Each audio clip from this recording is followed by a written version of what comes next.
Bom, eu não consigo levar a sério essa história de língua não binária, de que a língua é opressora, aí vem aquela história de todes, amigues, ilha, não sei como é que... É, sinal de sanidade mental, né? O que diabos é isso? De onde surgiu isso? Meu Deus do céu. Bem, a linguagem não binária, também conhecida como dialeto não binário, ela foi uma linguagem criada, obviamente, pelos não binários, né? E quem são os não binários? São as pessoas que não se identificam nem com gênero feminino, nem com gênero masculino. Então, ocorre aí uma tentativa de neutralização da palavra. Então, por exemplo, não seria amigo nem amiga, seria amigue, né? Mas não faz muito sentido, por exemplo, por quê? Porque essa terminação com a letra E, se você pegar, por exemplo, a palavra pente, pente é masculino, né? Ou pente. Gênero arbitrário, né? Da língua portuguesa. Então, esse dialeto não binário, ele não possui nenhum embasamento linguístico, científico, e ele é um desrespeito à língua portuguesa, né? Que não tem nada de opressora, meu Deus do céu. Desde quando a língua é opressora?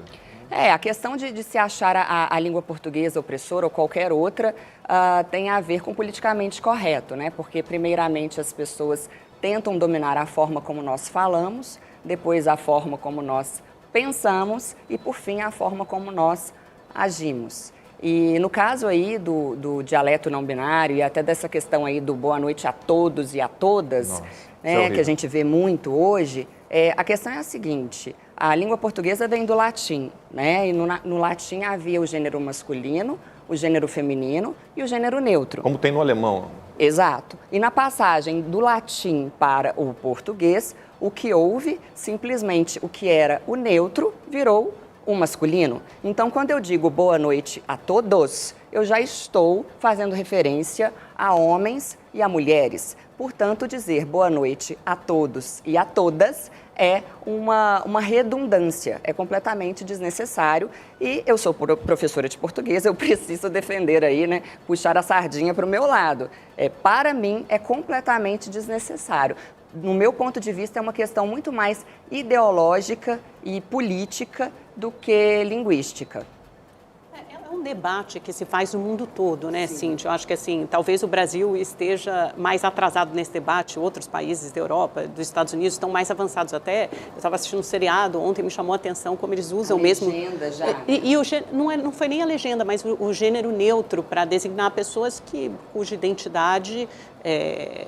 orientação, a identidade sexual delas talvez não corresponda ao gênero masculino nem feminino, que são os não binários, e eles se referem a essa linguagem como uma linguagem mais inclusiva. Por outro lado, também não há uma adaptação natural dessa língua, às mudanças, ao tempo, ao futuro, porque o português que a gente fala hoje não é o mesmo português que a gente falava no século XVI. Sim. Então, essas adaptações, essas mudanças, elas acontecem necessariamente, só que ou elas são incluídas e adotadas por uma comunidade maior de falantes, ou então não, elas permanecem, como você disse no começo, como um dialeto de uma tribo menor, talvez feministas, LGBTQ, ou jovens, ou mais progressistas. A gente não pode olhar também como um movimento, como um processo natural da língua? Amanda, o que você falou tem muita pertinência, porque a língua realmente ela é viva, né? Senão estaríamos falando até hoje vossa mercê, por exemplo.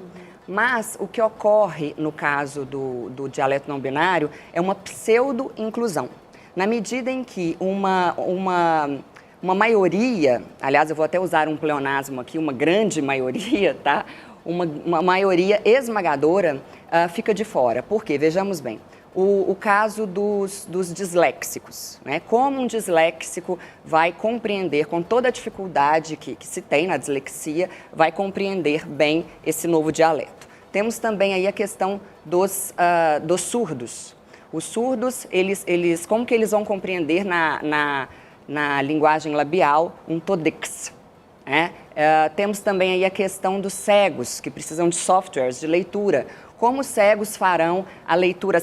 O que eu quero dizer pessoas que já enfrentam tantas dificuldades, né, que já têm tantas limitações linguísticas no seu dia a dia, elas teriam de se adaptar a um novo modo de falar que beneficiaria apenas uma ínfima minoria. Uma minoria que, devemos respeitar essas pessoas, mas a vontade dessas pessoas não pode prevalecer em relação à língua portuguesa, em relação aos demais. Cria-se aí também como que eu vou falar, uma elite, talvez uma elite progressista, uma elite, e só essa elite vai compreender essa fala, né? A gente vive num país em que as pessoas são semi-analfabetas, elas têm, a nossa educação, ela vai de mal a pior, então me parece uma grande bobagem que a gente discuta isso